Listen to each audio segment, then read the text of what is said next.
Guys, break ko na. Hindi na ako nag-video kanina kasi nga tinatamad ako. Ngayon, lalabas na naman ako. labas. So guys, nito kami ngayon sa Lisbon. Malayo nga lang talaga yung lakarin dito. Pero worth it naman.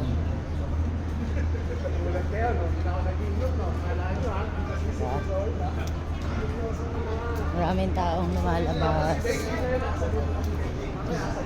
Disney Dream, si Mickey. Ayun siya, oh. Ayun, teka lang. Ito yung katabi naming barko ngayon. Yan. Ito yung port nila rito.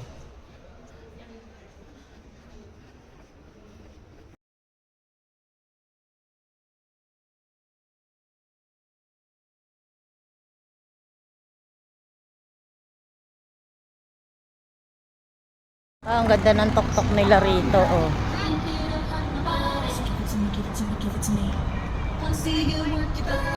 Hoy! She's my companion because I saw her in the street.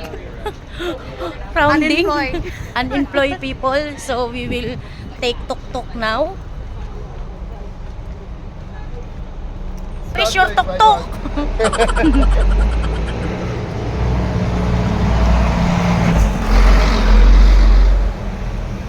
Then to come back, here only, no? Also? We come back here also, right? Here. We're riding tok-tok. This is our tok-tok. At nakasakay na nga kami ng tuk-tuk, pupunta kami ng shopping center dun sa pinakamalaki kasi may importanteng bibilin tong kasama ko na nakita ko lang sa daan. Pero kasamahan ko talaga siya sa trabaho. Bibili daw siya ng regalo. It's like mahangin ba sa labas? Look my hair, mahangin, no? Sana all. So, lahat may regalo. Pero birthday kasi ng asawa Like we are riding the bumper, you know? Yeah. Dahil mahal din kasi ang tuk-tuk dito. Isipin mo 20 euro. Ikaw lang ang mag-isang babiyahe, pero kung may kasama ka at least, diba? Yes. Goods talaga pag may kasama ka kasi mag-share kayo sa mga kasama. See, they have nice tuk-tuk here. Lagi kami kasama rin. Yes, Lisbon.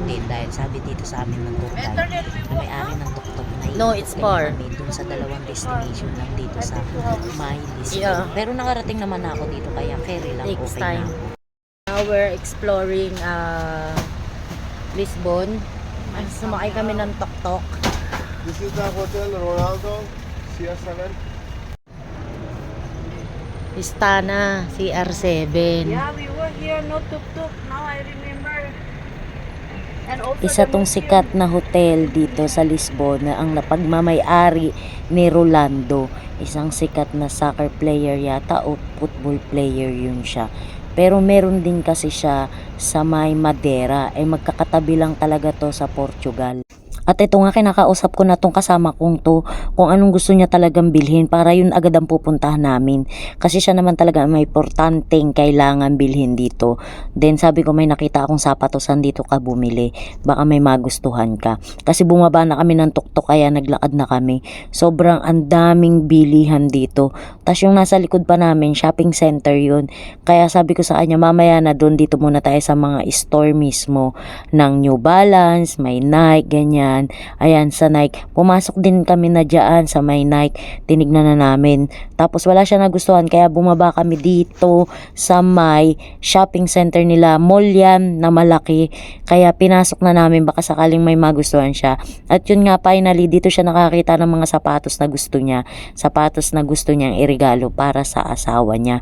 Kasi nga darating yung birthday ng asawa niya sa 29. Wala nang chance para makabili siya. Kaya bumili na siya. At just ko, hindi rin ako nagpatalo. Bumili rin ako pero hindi sapatos kasi ang dami-dami ko ng sapatos. So worried na ako na hindi na ako dapat pang bumili. Kaya siya na lang pinabayaan ko. Bumili na lang ako ng sombrero. Bumili ako ng bag ng mama ko sa Aldo. Kasi dandaan na namin. Tapos pumunta ako ng Kiko Milano, bumili akong lipstick. Pagkatapos nun, eto at ang ending nagutom kami. Kaya bumili na lang din kami dito ng frappuccino. Ayoko na mamili. Jen look the lipstick until now. Yeah. As per promo.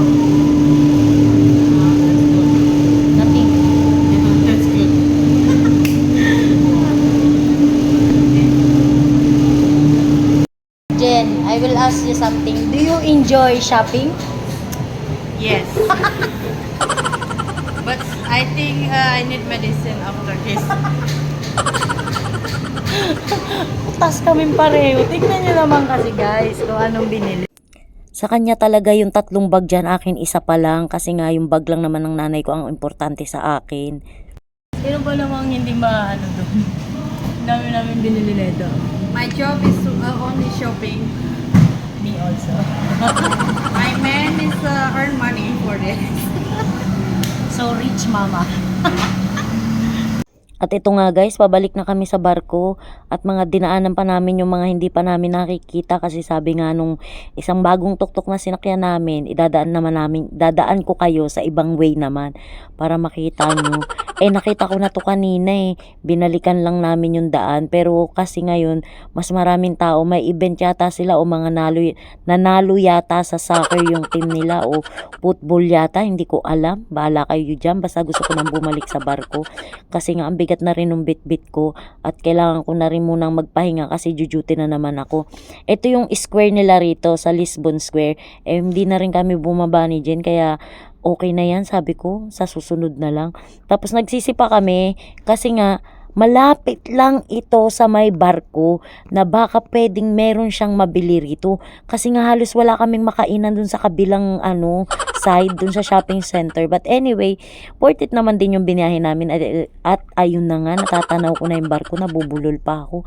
Kasi kamamadali na rin kaka-edit at saka kaka-voice over. Ayan na yung Disney, katabi lang namin yan. Ayun, nakikita ko na yung barko namin. Kaya eto na guys, pabalik na kami at nagpapahinga na kami pagtaas na ito. Mga batang shoppingera. Nalungkot pag uwi. Alayo kasi nang lakarin pag dito ka na.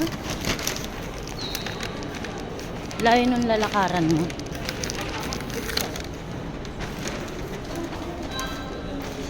Bye! At ayan, malapit-lapit na talaga to sa katotohanan. Nasa entrance na kami.